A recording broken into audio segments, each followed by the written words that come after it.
Have you ever listened to an English conversation and understood every single word, but when someone asked you a question, your mind just went completely blank? If that's you, you're not alone. And today I'm going to tell you exactly why this happens and, more importantly, how to fix it. Hi, everyone. I'm Marcy, and I've been teaching English for over 12 years. And in that time, I've worked with thousands of students from all over the world. And almost every single one of them has asked me the same question. Marcy, why can I understand English when I hear it or read it, but I can't speak it? This is one of the most frustrating experiences for English learners. And here's the truth that most teachers won't tell you. Your brain is doing exactly what you trained it to do. Let me explain what I mean by that. When you spend years listening to English, reading English books, watching English movies, and studying grammar rules, you're training one part of your brain, the part that receives and processes information.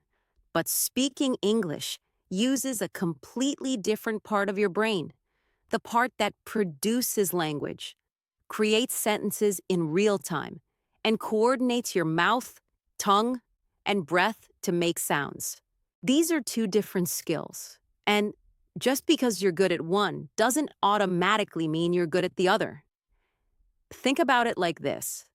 Imagine you spent years watching professional chefs on TV. You watched hundreds of cooking shows. You understand all the techniques. You know what sauté means. You know how to identify when something is overcooked. You can critique dishes like a pro. But does that mean you can walk into a kitchen and cook a perfect meal? Probably not, right? Because watching and understanding is different from doing. The same thing happens with English. Your ears and your brain have become very good at recognizing English, but your mouth hasn't practiced producing it. And that's the gap we need to close. So today, I'm going to share with you the exact reasons why you can understand but not speak. And then I'm going to give you practical, realistic strategies that you can start using today to finally bridge that gap and start speaking with more confidence. Let's start with reason number one. You have passive vocabulary, not active vocabulary. What does this mean? Passive vocabulary is all the words you recognize when you hear them or read them.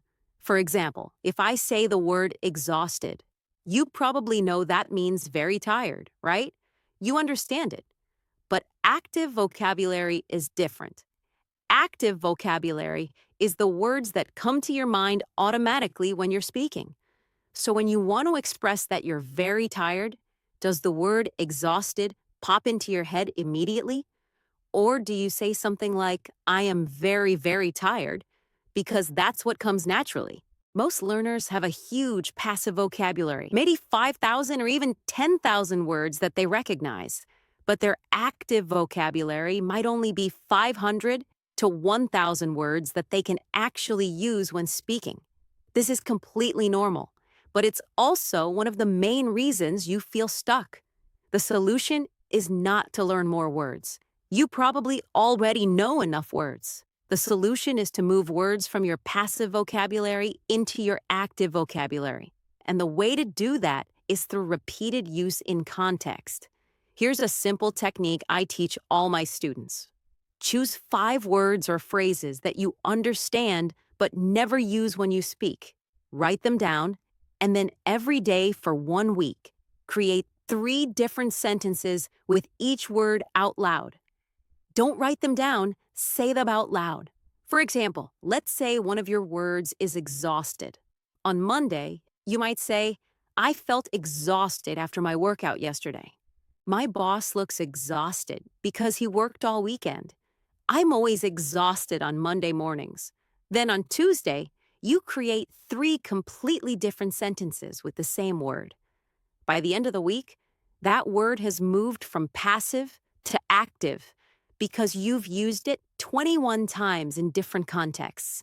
Your brain starts to file it in the words I can use category instead of the words I only recognize category. Do this with 5 words every week. And in just 3 months, you'll have added 60 new words and phrases to your active speaking vocabulary. That might not sound like a lot, but when it comes to daily conversation, those 60 words can make a massive difference. I had a student from Brazil named Paula who did exactly this. And after just 2 months, she told me she felt like a completely different speaker because suddenly she had more options. She wasn't using the same basic words over and over, and she felt more expressive and confident. Now let's talk about reason number 2. You think in your native language first, then translate. This is probably the biggest obstacle for most English learners. When someone asks you a question in English, what happens in your brain? Most people hear the question, translate it into their native language, think of an answer in their native language, translate that answer back into English, and then speak. This process takes time, and that's why you feel slow. That's why you hesitate, and that's why you feel like you can't have natural conversations. Native speakers don't translate, they think directly in English. Their thoughts and their words happen at the same time. And that's what we need to help you do. But here's the problem. Everyone tells you just think in English, but nobody tells you how to actually do that. So let me give you a practical method. Start with what I call inner speech practice.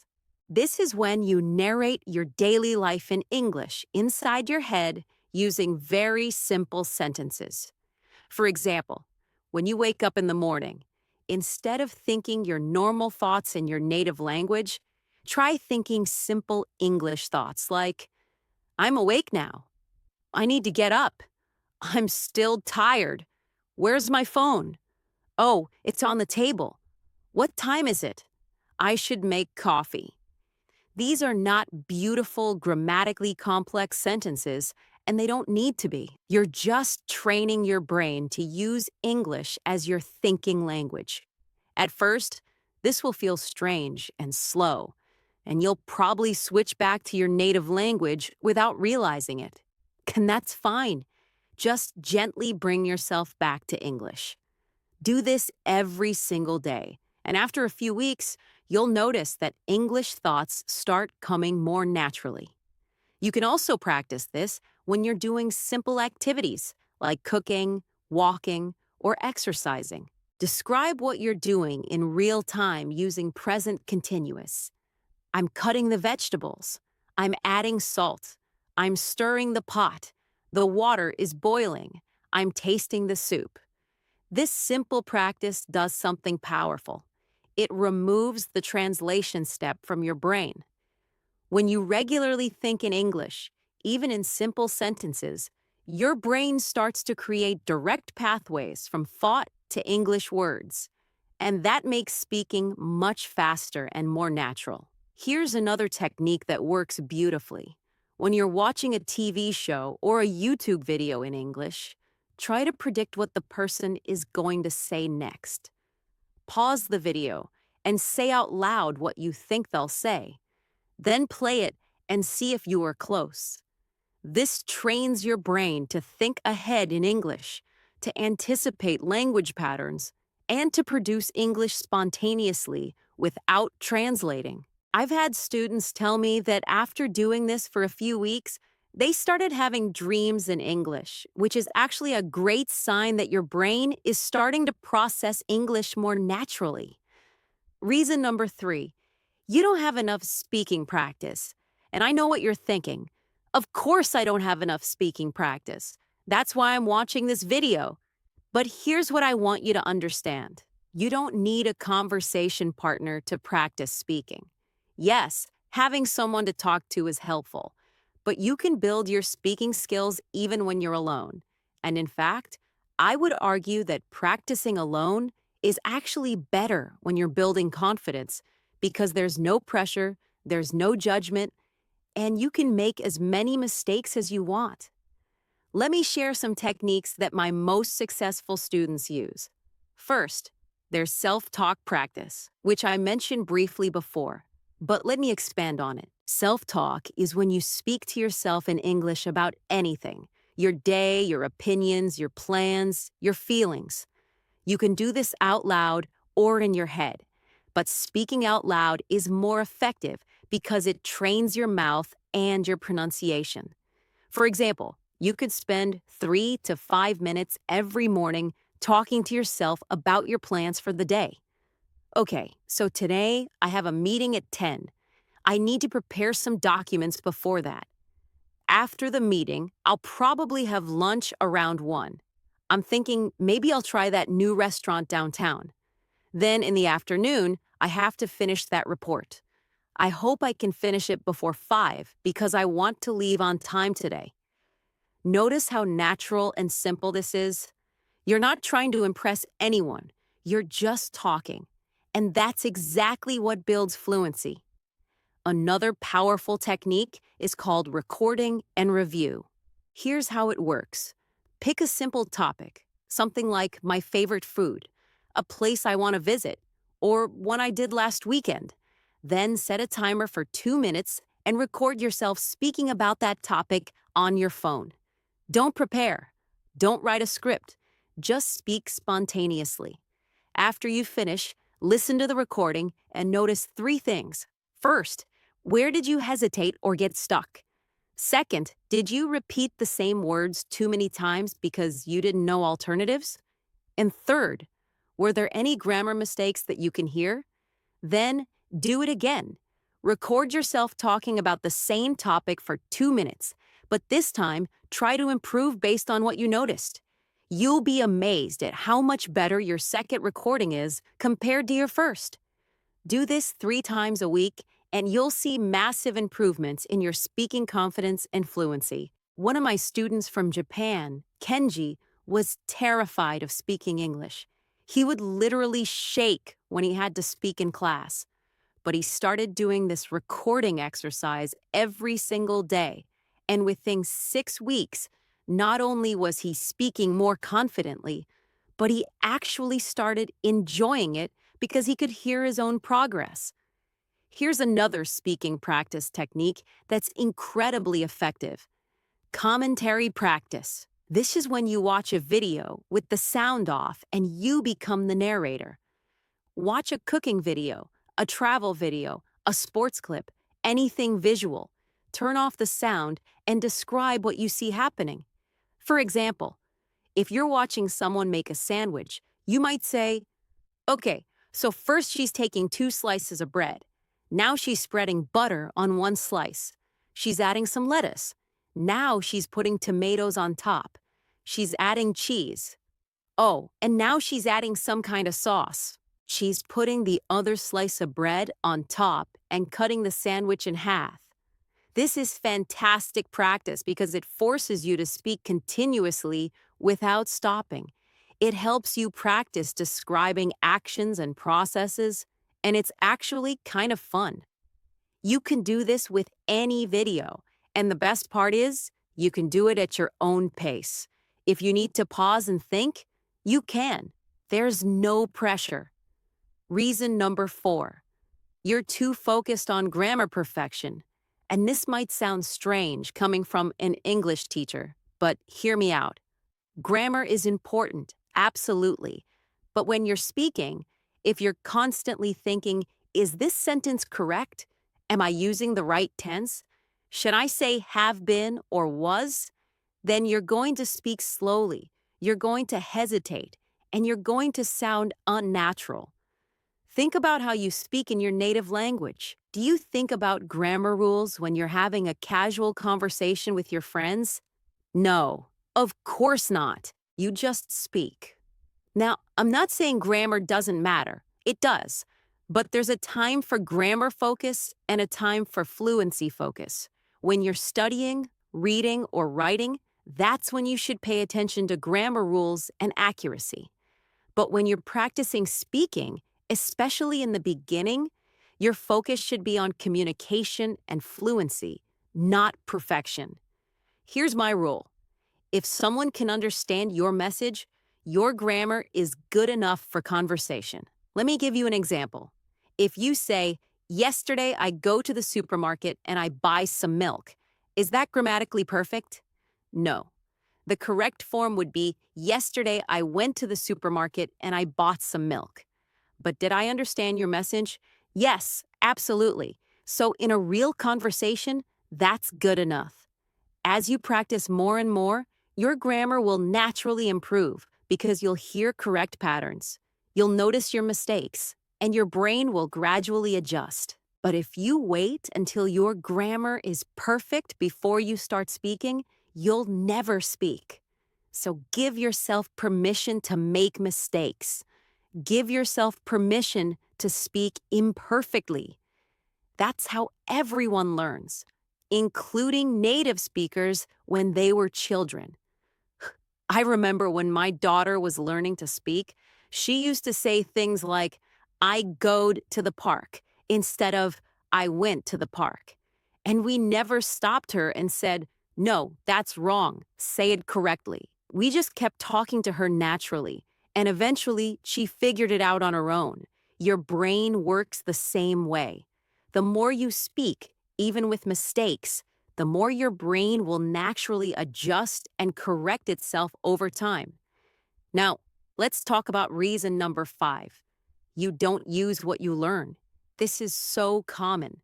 Students watch English videos, they listen to podcasts, they study new phrases, and they think, oh, that's a great expression. I should remember that. But then they never actually use it. Learning without using is like buying gym equipment and never exercising. You have all the tools, but you're not building any strength. So here's what you need to do. Every time you learn a new word, phrase, or grammar structure, you must use it within 24 hours. This is not optional. This is essential. Let me tell you why. When you learn something new, your brain creates a weak connection. If you don't use it soon, that connection fades and disappears. But if you use it within one day, that connection gets stronger. Then, if you use it again a few days later, it gets even stronger.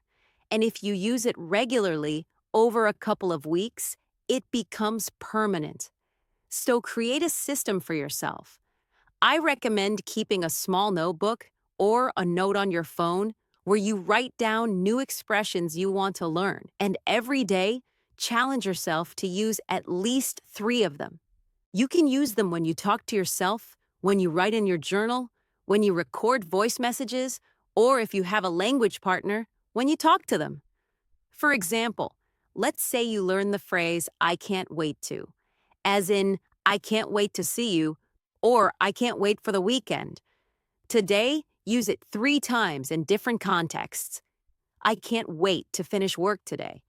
I can't wait to watch that new series everyone is talking about. I can't wait until summer vacation.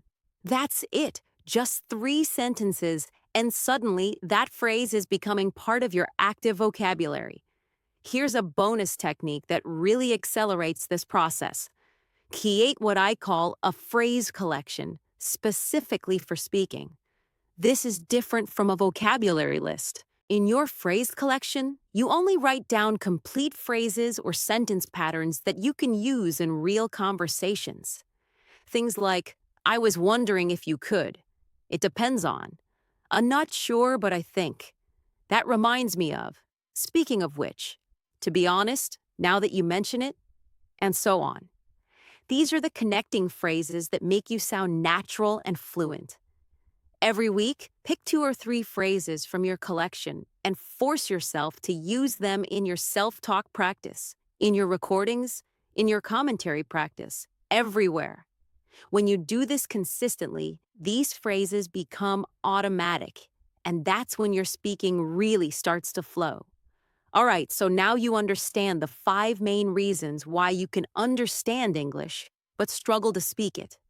Passive vocabulary, thinking in your native language first, lack of speaking practice, focusing too much on grammar perfection and not using what you learn. But knowing the reasons is not enough, right? You need actionable steps. So let me give you a clear, practical plan that you can start today. Step one, every morning, spend 3 to 5 minutes talking to yourself in English about your day. This is your inner speech warm up. Use simple present or present continuous tense. Describe what you're doing, what you need to do, how you feel. Don't worry about grammar, just speak. Step two, choose 3 new words or phrases every week that you understand but don't use, and create sentences with them out loud every single day. Write them down somewhere visible, like on your phone lock screen or on a sticky note on your desk, so you remember to use them. Step three, once a week, record yourself speaking for 2 minutes about any topic. Then listen, notice your mistakes and hesitations, and record again, trying to improve. Keep these recordings so you can listen to them a month later and hear your progress. Step four, consume English content every day. But here's the key. After you watch or listen to something, summarize it out loud in your own words. This forces you to process the information and produce language, not just passively receive it. Step five, find or create opportunities to use English, even if it's just for a few minutes. Join online language exchange groups. Leave comments in English on social media. Send voice messages to friends who are also learning, or even talk to your pet in English. It doesn't matter who you're speaking to. What matters is that you're using the language. Now, let me give you some troubleshooting tips, because I know some of you are thinking, but Marcy, what if I freeze up? What if I can't think of anything to say? First of all, that's completely normal. It happens to everyone. Even native speakers have moments where they don't know what to say. But here's a secret. You can prepare some go-to phrases for when you get stuck. Things like, let me think about that for a second. That's a good question. How can I explain this? What I mean is, in other words, these phrases buy you time to think while keeping the conversation going. Practice saying these phrases until they become automatic, so when you need them, they're right there. Another common problem is pronunciation anxiety. A lot of students tell me they're afraid to speak because they think their accent is too strong or their pronunciation isn't good enough. Let me tell you something important. Having an accent is completely normal, and it's nothing to be ashamed of. I've worked with students from over 50 different countries, and every single one of them has an accent. And you know what? That's beautiful. Your accent is part of your identity. What matters is being understood, not sounding like a native speaker. Focus on clarity, not perfection. Make sure you're pronouncing the important sounds clearly, that you're using appropriate stress and intonation, and that you're speaking at a reasonable pace. Everything else is just personality. I've seen students waste years trying to eliminate their accent completely, and it's not necessary. Some of the most successful, confident English speakers I know have strong accents, but they speak clearly and confidently, and that's what matters. Here's something else I want to address. What if you live in a place where nobody speaks English? How can you practice then? This is a challenge, but it's not impossible. First, remember all the solo practice techniques I mentioned. You can do all of those without a partner. Second, the internet has made it easier than ever to find English speakers. There are free language exchange websites and apps where you can connect with people from all over the world who want to practice English or who want to learn your language. There are Discord servers, Reddit communities, Facebook groups, all dedicated to English learning where people practice together. You can also hire an online tutor for very reasonable prices, sometimes as low as $5 or $10 for a 30-minute conversation. And honestly, even if you can only afford to do this once a month, it's still valuable because it gives you a real conversation goal to work toward. You can prepare all month, practice your solo speaking, and then have that one conversation where you put everything into practice. And here's the most important thing I want to leave you with today. Consistency beats intensity every single time. Don't try to study for 3 hours once a week. That doesn't work. Instead, practice for 15 to 20 minutes every single day. Small daily actions create big long-term results. I've seen students transform their speaking ability in just 3 to 6 months using these exact strategies, not because they're talented or special, but because they practiced consistently. They gave themselves permission to make mistakes, and they focused on using English, not just learning about English. Your brain is incredibly powerful and adaptable, but it needs repetition and consistency to build new neural pathways. Every time you practice speaking, even if it's just for 5 minutes, you're strengthening those pathways, you're making those connections stronger, and you're moving closer to fluency. But if you practice intensively for 3 hours one day and then do nothing for a week, those connections fade, and you have to start over. That's why daily practice, even if it's short, is so much more effective than occasional long study sessions. So if you're someone who understands English but feels stuck when it's time to speak, I want you to know that this is not a permanent problem. This is just a stage in your learning journey, and you can absolutely move past it. You already have so much knowledge in your brain. Now it's time to activate it, to bring it out, to use it. Start today, start small, and be patient with yourself. Speaking is a skill, and like any skill, it takes time and practice. But I promise you, if you follow these steps consistently, you will see progress. And that progress will build your confidence. And that confidence will make you want to practice more. And it becomes a beautiful cycle of improvement. Remember, every English speaker you admire, every person who seems fluent and confident, they all started exactly where you are right now. They all had moments of frustration, moments where they couldn't find the right words, moments where they felt embarrassed or stuck. But they kept going, they kept practicing, and they got better. You can do the same thing. You have everything you need right now to start improving your speaking.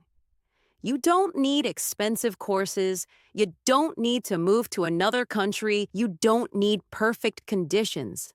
You just need commitment, consistency, and compassion for yourself as you learn. Thank you so much for watching today.